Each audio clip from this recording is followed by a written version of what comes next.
क्रिस्त में आदि प्रिय सिस्टर्स एवं बच्चों, आज के बाद में सुसमाचार में हम देखते हैं प्रभु यीशु कौन सा नगर के पार कर रहे थे, प्रवेश कर रहे थे नाइन में। वहाँ क्या घटना हुआ, वहाँ हमको क्या घटना को देखने के लिए मिलता है।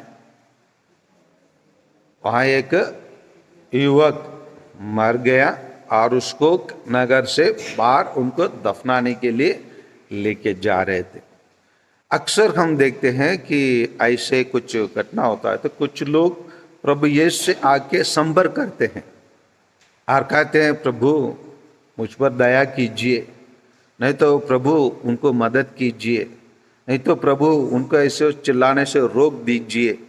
इसी प्रकार प्रभु यीशु से आगे आकर लोग कुछ बोलते हैं या अनय विनय करते हैं। यहाँ पर ऐसे कुछ नहीं हुआ, लेकिन यहाँ कहा जाता है माँ को देखकर प्रभु को उस पर तरस आया और उन्होंने उससे कहा, उन पर तरस आया। जरूर वहाँ प्रभु यीशु के काल में जब ये धरती में रहे, वो चलते फिरते थे, आसपास में उनके पास बहुत सारे लोग मरे होंगे, उसका जानकारी उनको मिले होंगे, लेकिन हमको ये नहीं बताया गया है कि प्रभु यीशु उन सबों को उन्होंने जिलाया और उन पर तरस आया। लेकिन यहाँ विशेष रूप से प्रभु यीशु उस स्त्री पर तरस आया। क्यों? क्योंकि वह विधवा थी। Very good. ये तीन चीजों को पुराना विधान में ज्यादा तरस खाने के लिए बताया जाता है। ये कि गरीबों को, दूसरा है विधवा को, तीसरा है आर्फन को, जिनके लिए कोई नहीं है, उन जैसे लोगों को ऊपर तरस खाने के लिए, उनको सेवा करने के लिए पुराना विधान में अक्सर बुलावा मिलती है। यहाँ प्रभु यीशु स्वयं उस स्त्री के आगे बढ़े और उनसे कहा मत रोवो, और मत रोने के बाद और उन लोग जो टोके लेके जाने वाले रुक गए। यीशु ने कहा ये युवक मैं तुमसे कहता हूँ उठो।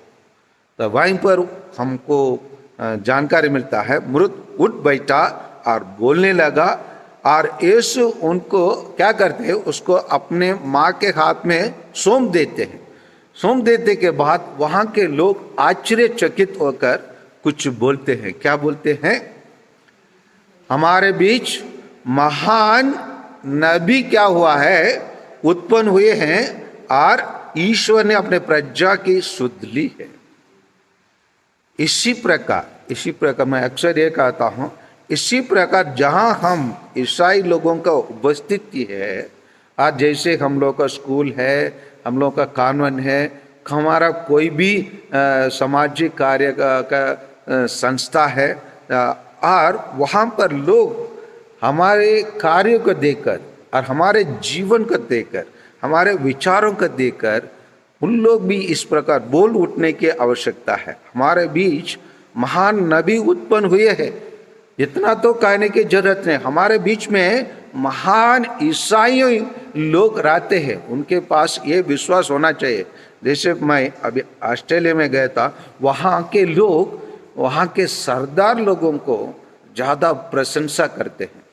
सरदार लोग वहाँ उन लोग ऐसे कार्य करते हैं, और उन लोग ऑस्ट्रेलियन लोगों को तुलने में क्या करते हैं, हमारी सेवा कार्य ये सरदार सिख लोगों के समान होना चाहिए, क्योंकि उन लोग अपने उपस्थिति को वहाँ दिखाए और उन लोग उसी प्रकार सेवा कार्य करते हैं। कोई भी समस्या है, एम्बुलेंस भेजने में, वहाँ खड़े होकर काम करने में और मदद करने में उन लोग हमेशा आगे रहते हैं।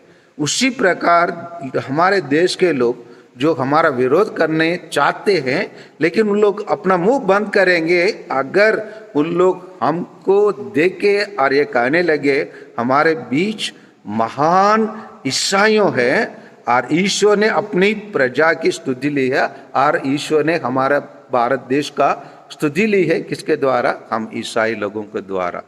आइए इसी प्रकार हम लोग बनने के लिए हम प्रयास करें, ताकि लोग हमसे यही बोल सकें, हमारे बीच महान ईसाई लोग क्या हुए, उत्पन्न हुए हैं, खाने को हम अपने आप को योग्य बनाएं।